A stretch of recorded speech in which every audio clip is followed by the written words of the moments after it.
How you doing, YouTube? Matt with Massive Beer Reviews, back with yet another review.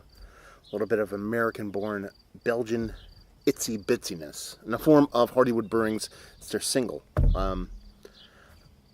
I had this, I believe, once. When I used to do my radio show, we actually had Hardywood on, and I believe the Singel was one of the beers they sent. It was actually one of their kind of, I think, their launch beers when they originally kind of launched their brewery. When I talked to one of the owners on a radio show, they actually talked about them kind of, journeying around Europe and stuff like this, and this is one of the inspirations of that journey, which ended up leading the brewery, yada yada yada. I believe they sent it, so I have had it, but I don't remember.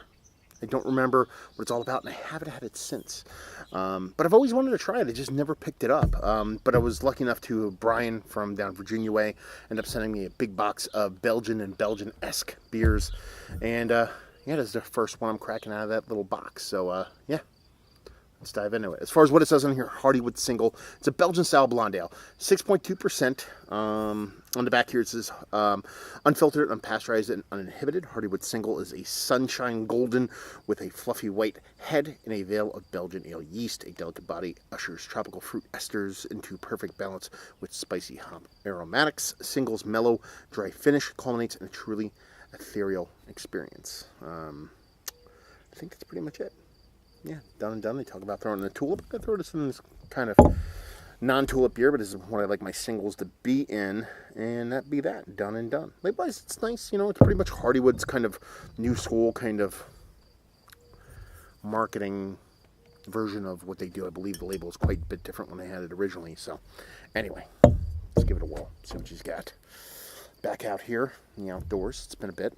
Last time I actually did a review out here, I sprained my ankle twice. And by twice, I mean the same ankle in two different places. When I was out here, when I was done doing reviews, you would assume it would be me doing drunken shenanigans, but I was just playing with my dog, and about 15 feet that way, I stepped in a gopher hole. So I haven't been out here for quite a bit, but yeah, we're going to give it a whirl. What do we have here? I mean, pretty clear stuff. There's a subtle haze to it. Nice soft kind of carbonation. White as white could be kind of head. Just about an index finger worth. And just crisp golden in color. She definitely looks like a single. Now they're talking about 6 and change for their single. I usually like my singles coming a little bit less than that. But I mean, it's kind of, plucking hairs here. But yeah, she looks the part. Let's put it that way. Give her a whirl. See what she's got on the nose. Now, it's just super vibrant fruity. Everybody talks about these, hazy beers with the super fruit juiciness. I would actually qualify this kind of in that realm, but you're getting all that kind of fruitiness from the yeasty esteriness of the beer as opposed to the hop portion of the show. Yes, yeast can play a role in beers. I know a lot of people are all about those hops, but it can show quite a bit, and you're getting a bunch in here. You're getting, for me, Belgian fruitiness tends to come off a bit more earthy, a bit more skinny. Even though it is fleshy, it's a bit more unsweetened, so a bit more, I don't want to say organic, because the sweetened stuff definitely can come from organic realm too. It's just a bit more reserved, a bit more matured, if that's, the best explanation I can give for it. So you can get that big fruitiness, get a little bit of apricot in there, you get a little, actually, like a little bit of subtle pear vibes going on.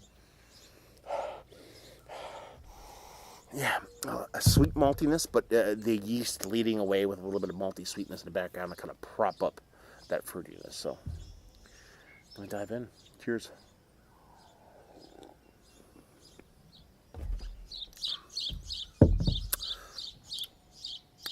Fruity, not sweet really at all, even though there's enough sweetness to kind of balance off the dryness of the yeast.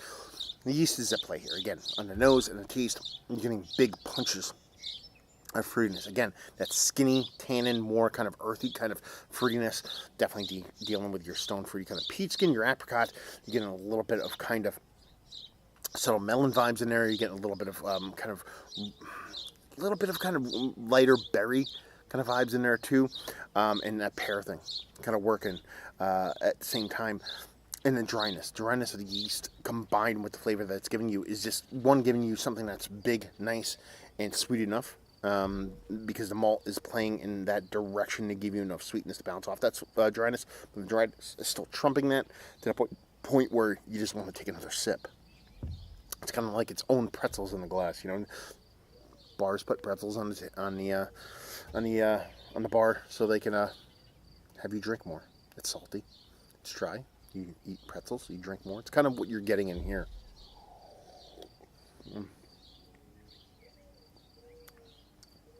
Yeah. Very,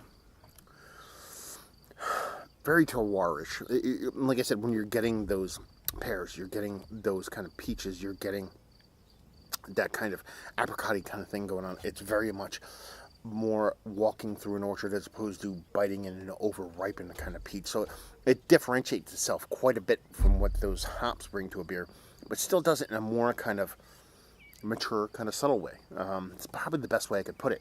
Just really nice, drinkable, a little bit more impactful than a lot of the singles that I've had from actual like OG, legit Belgian breweries. Again, be a little bit of maybe the American kind of taking over and jacking it up a little bit, making it a little bit more of an oomph. But I dig it. I like it. I think it's super drinkable, super tasty, quintessential food beer, quintessential dinner beer, almost like a 5-tool player. You can pretty much throw in any situation and it's going to deliver because it's going to add to any dishes that you throw out there, or it's going to complement anything that has things missing. Definitely from the fruit and kind of dryness portion of the show, if you get something a little bit more hearty or a little bit more sweeter. Again, it's just tasty. It's what Belgian beers are.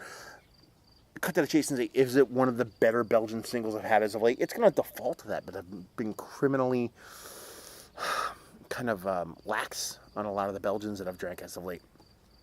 But it's worthy of being in the conversation, especially in the American-born things. I always talk about this kind of Belgian soul when it comes to beers. Is this very reminiscent of the Belgians I've had? I don't know, but it's much better than a lot of the kind of hacks a lot of American breweries have taken at the Belgian style. So it's somewhere in between. It's flowing in that limbo. So quite tasty, quite nice. Is it kind of have that Belgian soul I talk about? Not really, but is it very close to having it? Yes, it is. Just tasty, delicious, absolutely well done, American-born Belgian. Albeit a smaller one, albeit something more a kind of pairing kind of beer, or something that you're going to kind of just kind of attached to something else, an experience, whether it be food or something else. But listen, I'm sitting outside right now, enjoying the weather, sweating a little bit, and this is doing me pretty much proper. So, yeah, let's see.